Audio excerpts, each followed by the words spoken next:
복음 13장 1절 2절을 읽겠습니다.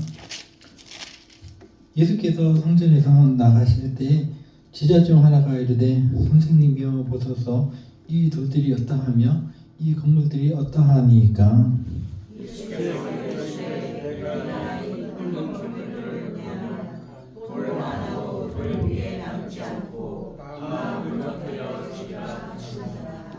아멘. 이 세상에는 영원한 것이 없습니다. 사람도 마찬가지입니다. 사람도 이제 태어나서 젊었을 때 건강할 때는 계속 건강할 줄 알지만은 한 60, 70 이렇게 사람마다 다르지만 어느 순간에 딱 되면은 급격히 늙어지는 때가 있습니다.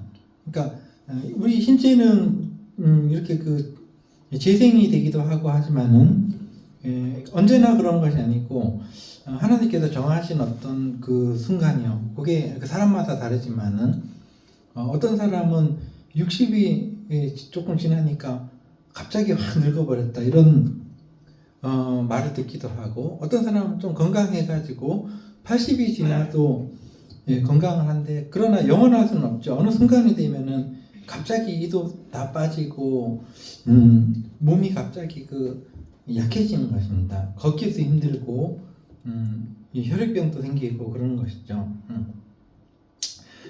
사람의 몸이 그렇다면 이 세상도 마찬가지입니다. 이 세상도 물질이기 때문에 영원히 이 자리에 있을 수가 없습니다. 언젠가는 우리 몸이 무너지듯이 이 세상도 무너지게 되어 있습니다. 물질적인 세상이요. 예수님께서 성전에서 이렇게 여러 사람들과 논쟁하시고 나가실 때 제자 중에 누가 말하기를 그 당시 예루살렘 성전이 굉장히 훌륭한 건축물이었습니다. 좀 세계 몇 대 불가사의 중에 하나인데, 지금은 그 잔재들이 남아있지만은 그 당시에는 헤롯이 수십 년에 걸쳐서 그 건물을 짓고 있었습니다. 그래서 이 건물들이 굉장하지 않습니까? 주님이 이렇게 물었습니다. 굉장한 건물입니다 라고 했을 때 예수님께서는 너가 이 건물들을 보고 있느냐? 언제까지 이 건물들이 서 있을 줄 아느냐? 아파트도 30년이 지나면 날른다 그러잖아요. 한 50년, 100년 정도 후에는 아파트가 어떻게 될까요? 우리나라 아파트 많이 세워놨는데 한 50년 정도 지나면 아파트가 벌써 안에다 녹이 슬고 순식간에 폭삭 무너질 때가 있습니다. 폭삭. 마찬가지로 예수님께서 너희들이 이 건물들이 굉장하고 굉장히 크고 언제나 영원히 서 있을 줄 알지만은 때가 되면은 순식간에 무너진다는 거. 2절에 보니까 돌 하나도 돌 위에 남지 않고 다 무너뜨려질 날이 올 것이다 라고요. 이것이 우리 세상 사는 어떤 삶입니다. 이 세상도 영원한 세상이 아니기 때문에 사람이 죽듯이 세상도 죽게 되어 있습니다. 그것에 대해서 오늘 13장에 말씀을 하신 건데, 세상이 어떻게 되도록 할까요? 앞으로는 제자들이 묻습니다. 예수님께서 건물들이 어느 순간인가 폭삭 무너진다고 하셨는데 언제쯤 그런 일이 일어나겠습니까? 라고 물었을 때, 사실은 언제쯤이라고 물었을 때는 정확하게 말을 할 수가 없습니다. 하나님께서 정하신 때가 있으니까. 사람도 마찬가지고. 근데 징조는 있습니다. 세상이 이렇게 망할 징조가 있다는 거죠. 그것에 대해서 이제 조금 살펴보겠습니다. 이 본문을 난생 처음 들어보는 분도 계실 텐데, 자주 들으신 분도 계시고, 한번 읽어보겠습니다.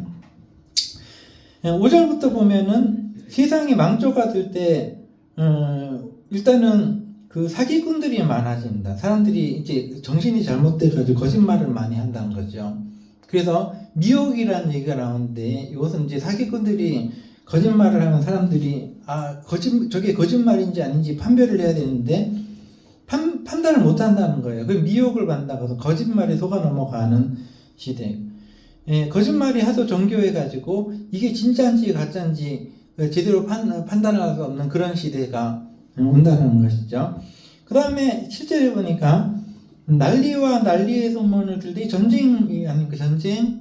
우리도 지금 전쟁의 소문을 듣고 있는데 세상이 망조가 되면은 망할 때가 되면은 사실은 세상은 이제 난리가 나면 좀 안 좋은 거예요. 평안해야 되거든요. 그러나 사람이 늙으면 어느 순간인가 이빨이 다 빠져버렸듯이 이렇게 세상이 약해집니다. 난리와 난리가 아니다 이게.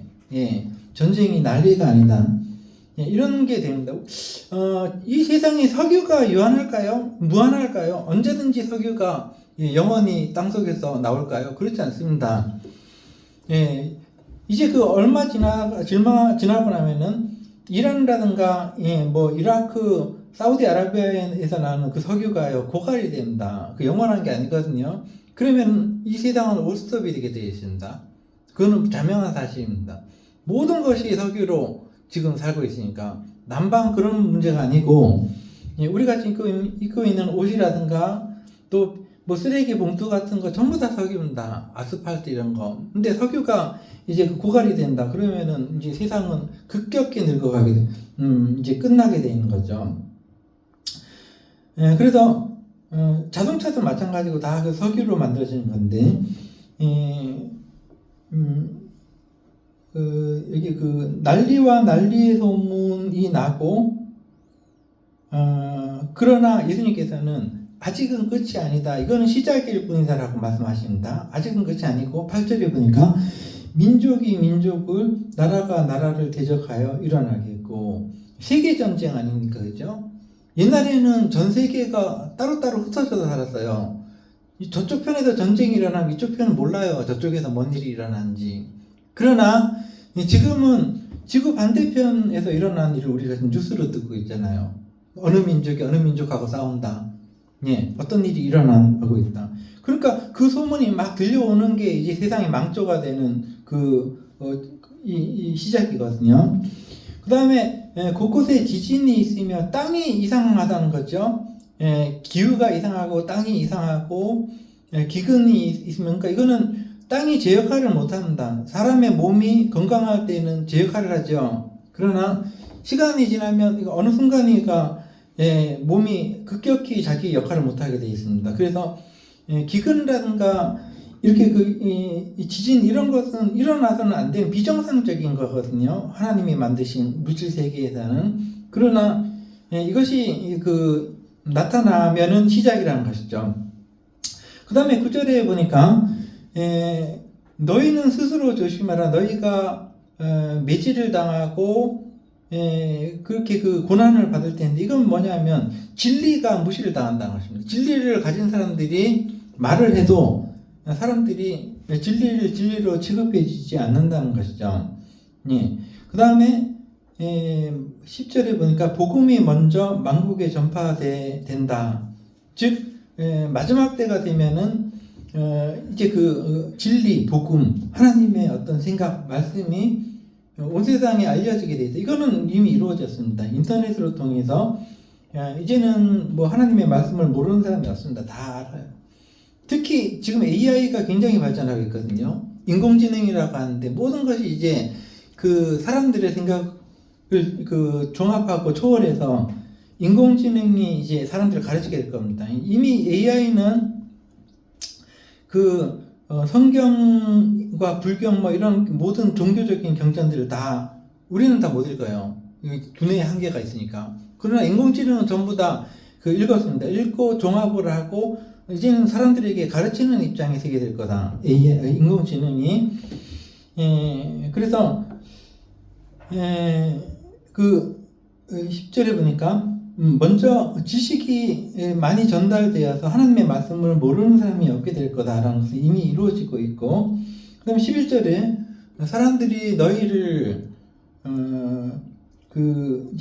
넘겨주고 이제 넘겨줄 때 미리 무슨 말을 할까 꾸며대지 말라는 겁니다. 사람은 어떤 말을 꾸며대려고 할 때 거짓말이 나오는 거거든요. 그렇게 하지 말고 너희가 아는 대로 하나님께 받은 말씀 그대로 기면 기고 아니면 아니고 그렇게 말을 해야 된다. 그때가 되면은 사람들의 눈치를 보고 그 뭐 진리를 양보하거나 하지 말고 기면 기고 아니면 아니고 분명하게 말해야 된다라고 하십니다. 그 다음에 12절에 그때가 되면 세상이 망조가 되면은 이 가족의 어떤 그 경계도 무너집니다. 형제들은 원래 우애가 있어야 되는데 형제가 형제를 죽이는데 내주는 거예요. 그 다음에 아버지와 자식 이 관계도 사실은 뭐 자식이 아버지하고 뭐 이렇게 그런 원수 같은 관계가 아닌데도 이 관계들도 금이 가기 시작해서 이 세상이 말세가 되면은 이런 그 가족 간의 관계도 무너진다 이렇게 예수님께서 말씀을 하셨습니다. 그 다음에 14절에 보면은 이제 좀 빨리 넘어가야 되는데 14절에 보면 멸망에 가증한 것이 떳떳하게 서지 못할 것에 서거든 그런 일이 일어나거든. 다시 말해서 사람들의 생각이 잘못해서 그 거짓말이 진리를 이기는 겁니다. 그때에는 진짜 마지막이라는 거죠. 틀림없이 그 거짓말이고 틀림없이 있어서는 안 될 그 것들이 버젓이 세상에 행세하고 돌아다니거든 도망치라는 거죠. 이거는 완전히 말세이기 때문에 이 세상을 뭐 우리가 몸이 이제 그렇게 늙어서 약해지면은 회복이 안 됩니다. 이게 하나님의 자연 섭리거든요. 뭘로도 회복할 수가 없어요. 그럴 때는 이제 미련을 두지 말고 도망을 쳐야 된다는 거죠. 세상을 바꾸려고 하지 말고 산으로 도망치라, 그럼 재빨리 도망치라는 겁니다. 산으로. 그때는 이 세상은 개선의 여지가 없는 거예요. 그래서 미련을 두지 말고 지붕 위에 있는 자는 뭘 가지러 내려가지도 말고 이미 미련 두지 말라는 얘기입니다. 밭에 있는 자들은 옷을 가지러 집에 가지 말고 그날에는 아이벤 자들과 젖먹이 있는 자들에게, 그러니까 이 세상에 미련이 있다는 걸, 해야 될 일이 있다라고 생각하는 사람들에게 그 화가 있다는 것입니다. 그러니까 아예 미련을 두지 말고 도망치라, 그런 일이 일어나거든. 그렇고 이렇게 시간이 없어가지고 요거 나중에 좀 자세히 하겠습니다. 그때는 24절에 보니까 해가 어두워지며 달이 빛을 내지 않으면, 이거는 있어서는 안 될 일이죠. 해는 언제나 밝아야 되고 그 달은 언제나 그 자리에서 이제 한 달간 그 간격으로 이렇게 하지 않습니까? 근데 이것이 해가 어두워지고 달이 빛을 내지 않는다는 것은 세상이 이제 급격히 이제 사라질 어떤 징조가 보인다는 거죠. 별들도 떨어진다고 나오고요. 이럴 때 진짜 끝난다는 거죠. 그리고 그때 이제 인자가 예수님이 다시 온다라고 말씀하십니다. 그리고 자기 사람들을 땅끝에서 땅끝까지 끌어모으신다라고 말씀을 하십니다. 이거 자세하게 지금 시간이 없어서 다루지는 못하지만은 아직은 아닌 것 같습니다. 아직은 제가 보기에는 이 세상이 급격히 늙어가고 달이 빛을 잃고 해가 빛을 잃은 건 아니에요. 그러니까 아직은 끝이 아니라고 하신 그 말씀에 상관이 있는 것 같아요. 그러나 이런 거 제가 염두에 두고 있어야 될 것은 이 세상은 영원하지 않다는 것입니다. 우리의 몸이 때가 되면은 급격히 늙어서 죽음을 맞게 되듯이 앞으로 얼마가 될지 모르겠지만 우리가 사는 이 세상은 물질 세계입니다. 영원한 게 아닙니다. 이 세상은 하나님께서 언젠가 한번 뒤집어 엎으시고 없애버리시겠다고 말씀하셨거든요. 그때가 되면 어떠한 징조가 있는지 우리가 유념하면서 정말 있어서는 안 될 일이 일어난다. 그러면은 그것이 이제 가까운 겁니다. 그게요. 그래서 우리가 난리와 난리소문, 전쟁의 소문을 들을 때 사람들이 비인간적인 데고 인간성을 잃으면 안 되는데, 인간은. 근데 사람들이 인간성을 잃어버리고 그렇게 될 때 이제 끝이구나, 이렇게 우리가 판단을 할 수가 있어요. 틀림없이. 그러면은 자연 세계도 무너집니다. 사람들이 무너지면 자연도 무너지게 되어 있습니다. 우리가 그것을 유념해서 우리가 사는 세상을 잘 판단하고, 우리가 언제까지나 이 물질 세계에 있지 않다는 거, 또 기억하면서 살 수 있는 여러분과 제가 되기를 기도하겠습니다. 기도하겠습니다.